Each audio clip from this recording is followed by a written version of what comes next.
At PAX Group, we have a saying that safe people thrive. And when we say that, we mean at every realm of safety. If employees in their organization or community feel safe, feel comfortable, they are more productive. And when an employee is more productive, the organization thrives. Authentic leadership is genuine care for your people and for the situation that you're in. There's two things that every leader has to do, and that's accomplish your organization's goals and take care of your people. And if your leader is taking care of their people, the goals of the organization are met.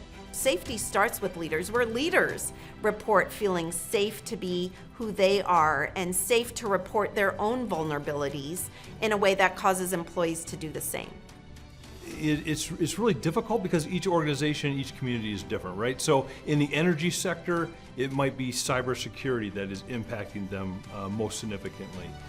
In our schools and our places of worship, we see targeted violence as something that is really impacting our operations and the safety and security of our students and our employees at those locations.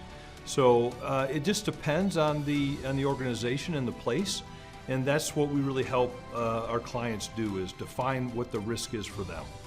We don't just look at one issue or one challenge or one risk in a vacuum. We look at the whole organization and really assess where its risks are, and then help an organization build confidence in both its strategies, its training, and its processes to help people navigate those more effectively. We've come to rely on a lot of technical solutions, which can be very important, but the reality is that we're relying on humans to implement those and humans to provide those inputs. And when it comes to crisis and conflict, we cannot separate ourselves from the emotional and emotionality that is involved. I believe that human systems are very vital to keeping people safe, because technology can only do so much. But at the crux of all these incidents you have, or critical incidents, are people. People are at the center of this.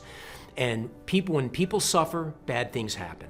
And I think making people or helping people become better and healthier, and organizations then therefore are healthier, I think that leads to a better outcome in any critical incident.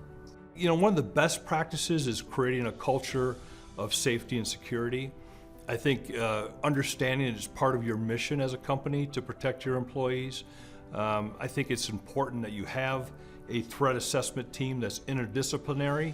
So you have legal, you have HR, you have corporate security, you have all these different entities with all their different expertise working together to reduce the risk. And then, as I've talked, having the plans, having the policies, having those plans and policies tested, making sure you're drilling and that you're exercising them, and that you have some red teaming. All of those things come together to reduce the risk and create a safer environment for the people. Policies in themselves, if not implemented correctly and thoroughly, will not turn into outcomes. One of the things we want to do together, and one of the things I think PAX brings to the party, is taking what we know from research, taking policy, and combining that to have a practical solution that an organization can implement. It's not about, hey, we turn over the problem, we turn you back a solution. We've got to build it together. If we are building it together, then the organization will be more comfortable in carrying it on from there, building the capacity from there, because they're the ones that are going to have to take it on once PAX leaves.